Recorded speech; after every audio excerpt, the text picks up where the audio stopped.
welcome back. Hopefully you enjoyed that cold start. That morning, that chipper was the chipper's a little fussy right now. This is the drone video where the drone gets lost. So I thought I'd come on here, give you a little walkthrough of what was going on that day. This was last Monday. We didn't do any chipping. We did slashing. That's why there's a bunch of wood at the chipper. There's wood everywhere. And we moved the slasher out of the way so the log truck in. You can't see the log pile. There's me walking over to start the chipper. And I set the remote down on the Suburban there, so I don't have it with me, and I'm turning the powers on to the little motor. But this is the landing. It was a kind of a cold morning, and I didn't want the chipper to sit another day without starting, so we fired it up at the end of the day, and that's when everything just kind of, the drone took off on us. So I'm trying to start it now. I'm getting up there and kicking the power on, and it took us a little while to get the thing fired up. I'm having problems with that, the fuel pump. The hand pump, the primer pump there. So yeah, hopefully we got that straightened out. That should be straightened out now, I hope. We'll figure out. We've discussed all that. But I'm trying to start it now. Again, I don't have the remote with me, and I didn't realize it was that windy. And the drone's not that high, so I thought everything was fine. And Josh, you can see he's walking over to help me now because he realizes there's problems because it doesn't want to start. Usually that V12 starts just fine. And this is kind of when things take off. And again, I don't have the remote with me, therefore I think the drone's still up there. And when I actually got done, Gary said, "Where's your drone at?" And I'm like, "Oh, it's still up there, you just can't hear it." Then I looked, and that's when I realized we were in trouble. So this is the property we're working on too. There's some nice mature trees in there, and then there's a little bit of smaller trees. I'll just walk you through a little bit of it and see how this goes. But yeah, we're not cutting any of this. This is not in a cut.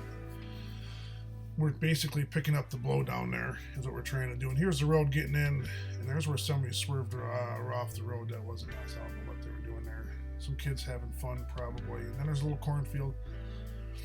The neighbors across the road. And this is where you can see some more of their blow down action over here. It's kind of a little messed up. So kind of see a lot of the trees that blew over. I always get a lot of hassle because people think we're cutting trees and they should let them stand. And then you go into situations like this and you just see timber all over the ground. And it's a shame because there's a lot of good wood that got ruined in that storm that we had. That's how it goes.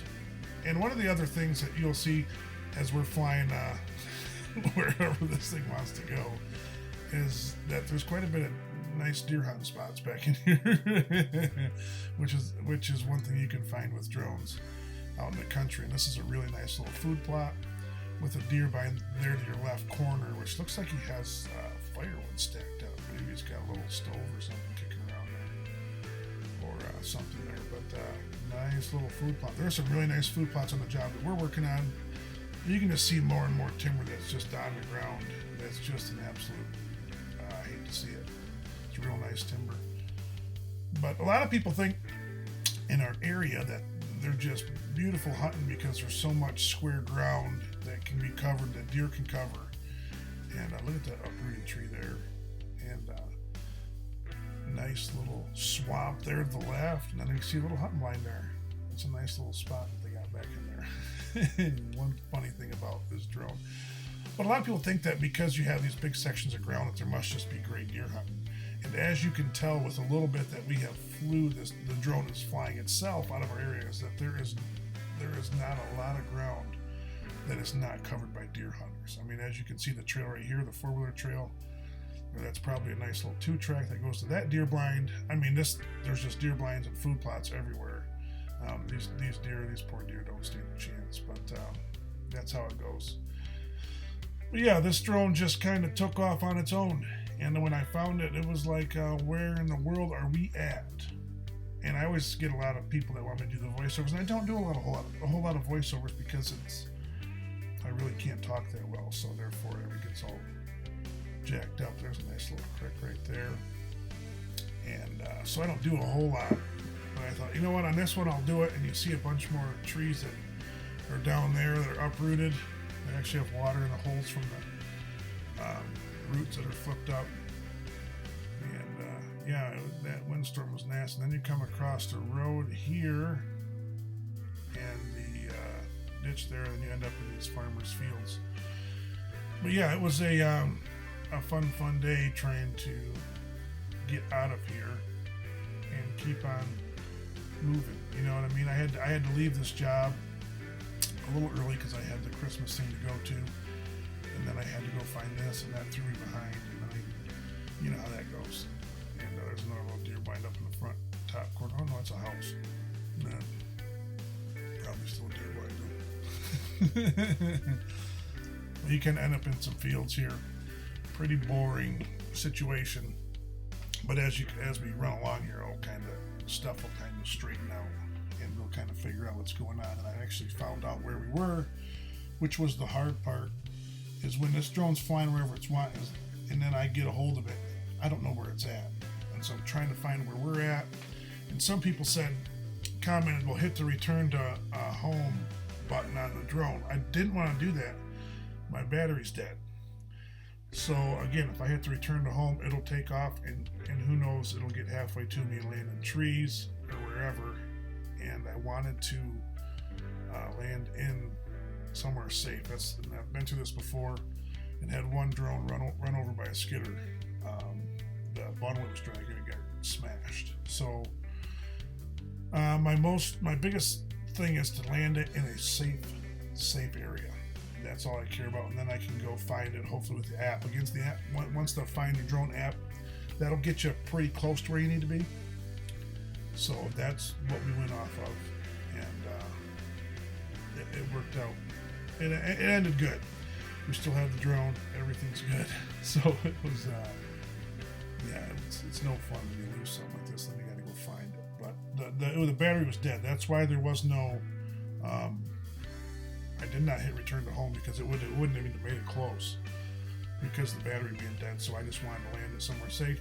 And it stinks because I stopped recording for a second, and then I hit record. I'm like, I might as well record what I'm doing. And then I ran out of memory card, which is how it goes.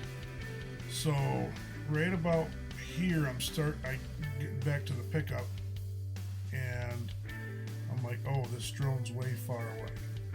I don't even know where it's at, which direction it flew, and so I lift up the camera, and I'm like, okay, now where are we at? And of course, I don't have a clue where we're at or what direction. I'm trying to find stuff, and what I started looking for was the smoke off the chipper, because now I got the chipper going.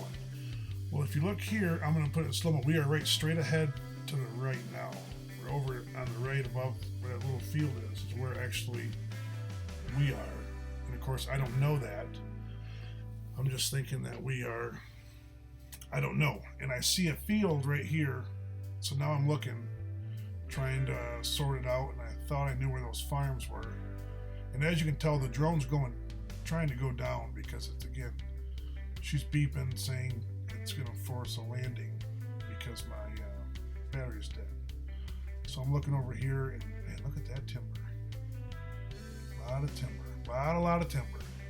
So, and then I realized, you know what? I just need to get to that somewhere to land this safe. Oh, you can see the smoke. You see it straight up there? I can see it now.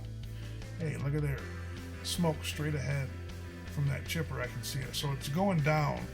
So right now I'm like, oh goodness, I need to get this out of here. But I never realized you could see the smoke from that far away above those trees. That just made my day. But yeah, right now I'm like, you know what? I need to land this thing. And I'm just like, I'm going to go to a field, drop it in the field. And you really don't know what's in the field either, as far as how tall the grass is or whatever you're dealing with. So I'm just trying to get it somewhere. I don't want to land on trees. That's the most important thing is not land on a tree and lose it, and then, you know, or something breaks and it comes tumbling to the ground. And these things aren't versatile. They are built, you know, logger proof, like all our equipment is. You know, that stuff can withstand some beating. These drones cannot. So I took off here. Now you can see a shanty there, a hunting blind to the left on the bottom corner. You see that? You see the big one on the stand right there in the middle. There's a big tall one, and then there's one off to the right. There's another big one. I mean, there's deer blinds everywhere. And there's actually another one. There's 4 of them in a line right there. Who knows how many are being used. But I had to walk from the left all the way down that field to find this on the other side of the swale. This is the little swale that had all the water in it that I got all wet in. But it stings because I run out of camera. So, thanks for watching. Just keep rolling. It's been epic.